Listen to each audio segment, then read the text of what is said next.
Bonjour à tous. Alors aujourd'hui, on avait envie de vous faire une petite vidéo pour que vous connaissiez un petit peu mieux Stan Pro, les services qu'on propose. Et j'ai mes collaboratrices avec moi qui sont déterminées à vous parler de tout ce qu'on fait chez Stan Pro. Du coup, je vais les laisser faire un petit tour de table et dire ce qu'elles ont à vous proposer comme service.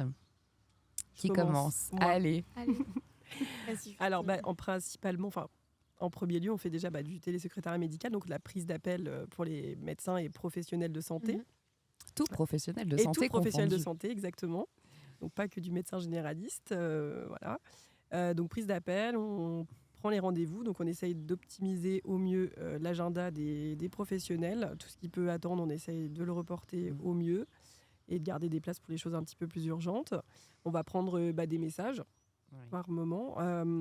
Qu'est-ce que je peux vous dire d'autre? Donc, effectivement, dans l'optimisation de l'agenda, par exemple, si on a des annulations, on va proposer, on va faire de nous-mêmes la liste d'attente. On propose donc une liste d'attente aux patients. On va éventuellement, si on ne trouve personne pour remplacer ce rendez-vous-là, on va éventuellement avancer les rendez-vous les plus tardifs de la journée pour les remonter, pour permettre aux professionnels de santé de pouvoir quitter exceptionnellement plus tôt. Optimiser un petit peu le Voilà, planning des exactement. Ouais. Qu'est-ce que je peux dire d'autre? Est-ce que du coup, faut forcément que le médecin soit sur le secteur? Est-ce que Non, pas du tout. On travaille vraiment avec des médecins sur toute la France, même Dans les dom-toms, en également. Corse aussi. Exactement. On peut aussi remplacer les secrétaires sur place lorsqu'elles sont en congé, tout simplement. On prendra les appels pendant son absence. Ouais. On peut aussi être amené à faire des missions si le médecin ou professionnel de santé nous le demande. Par exemple, trouver un rendez-vous rapidement chez un spécialiste pour un patient. Ouais. Plein de petites choses Et comme du coup, tu disais quand la secrétaire est en congé, mais est-ce que du coup, on a quand même des cabinets qui ont leur secrétaire sur place et, Oui, on peut aussi travailler en collaboration avec les secrétaires sur place, puisque forcément, elles ont beaucoup de travail avec l'accueil des patients et tout ce qui est administratif. Donc nous, derrière, on va les on peut soulager prendre sur les la appels. ligne de Voilà, telle heure à telle heure et la secrétaire sur place reprend la ligne quand elle est après. disponible, voilà. Ok, d'accord. Et il y a d'autres missions qu'on peut faire pour les médecins ou Quasiment tout ce qu'ils peuvent nous demander. Des fois, ça va être des annulations de rendez-vous, déplacer des rendez-vous si besoin, parce que ce jour-là, il ne sera pas disponible, ou plein de petites choses comme ça. Mais on reste Ouais. vraiment disponible pour le médecin. D'accord, ok. Et en termes de, quand tu dis les professionnels de santé, les spécialistes, tu as quelques exemples là de...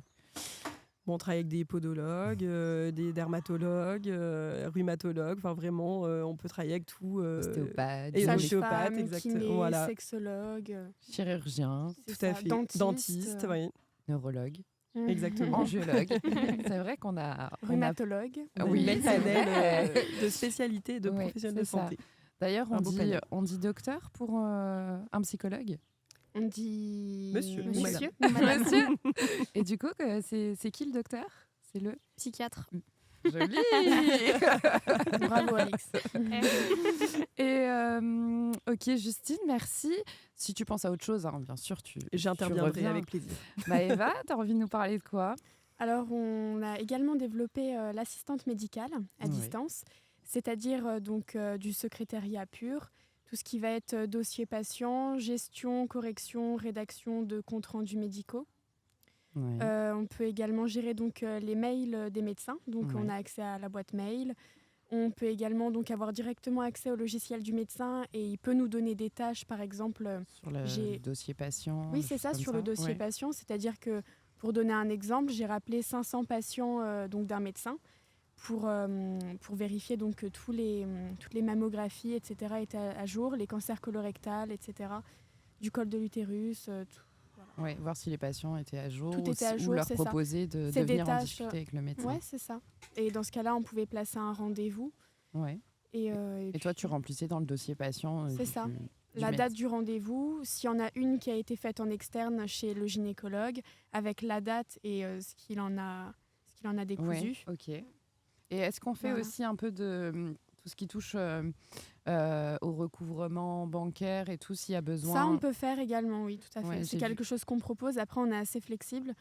Il suffit de demander et on Ouais, fera... le but, c'est ça. d'enlever des tâches chronophages C'est ça. aux médecins qui ont On de moins en moins est de temps pour hyper gérer. adaptable, donc Ouais. Ok. Même des choses qu'on fait pas, que j'ai pas citées du moins, c'est possible Oui. de se renseigner à ce sujet-là. Oui, oui, le site internet peut déjà bien aider. On a mis Ouais, pas c'est mal ça. d'exemples.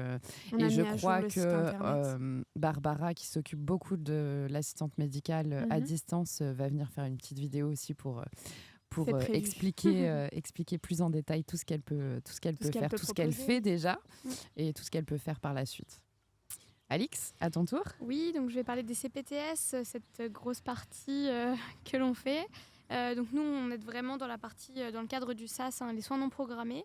Donc je vais parler après des soins non programmés, mais je peux aussi parler effectivement de la partie dépistage, vraiment tout en fait, tout ce qui est dans le cadre du SAS et qui peut venir en aide aux CPTS. Les campagnes de prévention. Voilà, les campagnes de prévention, tout ça, effectivement, on peut aussi les réaliser dans le cadre des CPTS. C'est tout à fait faisable. Mhm.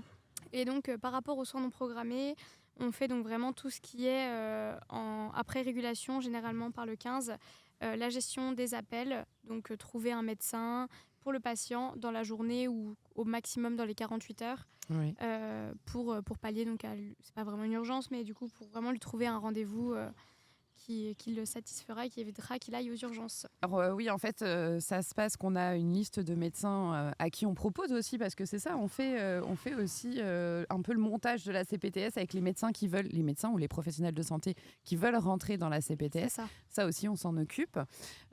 Donc, on appelle les professionnels de santé, on leur propose de rentrer dans la CPTS avec les avantages qu'il peut y avoir à rentrer dans la CPTS. Et après, ces médecins-là, qui font partie, ou ces professionnels de santé-là, on va créer des missions, enfin on va nous demander des missions. Particulières qui sont vraiment propres à chaque CPTS. C'est-à-dire qu'on a un fonctionnement vraiment qui est vraiment adapté à chaque CPTS. C'est-à-dire que par exemple, sur la CPTS de Nancy, on gère les appels qui sont régulés par le SAMU directement sur le plateau du SAMU. On gère par contre les appels de 2 CPTS qui sont dans les Ardennes, qui sont Rethel et Vouziers, où là, donc la régulation se fait aussi par le SAMU, mais nous sommes à distance. Et nous avons la CPTS Causen, où là, il y aura une régulation par les professionnels de santé du territoire, donc qui peuvent être très bien des pharmaciens, vraiment tout type de professionnels de santé, qui là vont nous basculer l'appel en nous disant tel patient a besoin d'un soin non programmé dans la journée, son médecin traitant n'est pas disponible, ou d'un médecin traitant, effectivement. Parce que du coup, là, je crois qu'il y a pas mal de patients qui n'ont plus de médecin traitant, et quand ils sont en ALD, il y a une loi qui est sortie qui dit qu'il faut absolument que tous les patients en ALD aient un médecin traitant. On a aussi dans les déserts médicaux un petit peu, il y a près de chez nous, là, pas loin de chez nous, on a aussi la CPTS du PIO. Et du coup, là, c'est pareil, on aide les patients à trouver une solution. Donc, ça peut être soit par téléconsultation, soit un médecin qui se déplace sur un cabinet pour consulter les soins non programmés aussi. Oui, effectivement, principalement avec une cabine de téléconsultation, donc où le patient est vu dans un premier temps par un infirmier ou une infirmière pendant les 15 premières minutes du rendez-vous, et ensuite il est vu donc en téléconsultation par un médecin. Voilà. Donc c'est vrai que ça fait pas mal de services. Est-ce que vous avez d'autres choses à ajouter sur ce que StanPro fait? Je trouve que déjà on en fait déjà pas mal. On est quand même très adaptable sur beaucoup de choses. Je sais pas, vous avez des choses à rajouter, les filles, sur tout ça, Je trouve qu'on a fait je pense qu'on a... Oui, sur la partie CPTS, si je peux rajouter quand même que donc, suite à toute cette partie soins non programmés, on fait quand même des statistiques pour avoir un vrai suivi de ce que ça donne, du nombre d'appels qu'on reçoit, des cas qui sont traités, et aussi du coup du nombre d'appels et de rendez-vous qui sont donnés. Oui. Et généralement, ça donne, appels, et ça donne des belles statistiques généralement qui sont plutôt très positives. Donc ça, c'est cool. C'est bien. Et puis du coup, les filles sont formées en fonction de leur mission. Je veux dire, toutes les personnes qui vont s'occuper de la CPTS sont vraiment formées pour gérer les demandes des CPTS. On a quelqu'un qui les suit. On a une chef d'équipe, une secrétaire référente spéciale CPTS qui suit ces filles et qui leur apprend toutes les nouveautés ou toutes les nouvelles demandes des CPTS. Et pareil pour l'assistante médicale à distance, on a aussi une fille qui est vraiment formée, qui a été formée sur l'agenda du médecin avec lequel elle va travailler. Voilà. Et tout ça peut se faire bien sûr à distance par une vidéo Zoom avec le médecin qui veut se lancer dans l'assistance médicale, pardon, j'ai du mal. Assistance médicale à distance. Voilà. Je crois qu'on a fait le tour. Merci les filles pour toutes ces infos. Et n'hésitez pas à nous téléphoner si vous avez des besoins, des tâches chronophages ou autres. Des questions. Pour qu'on puisse vous soulager. Merci.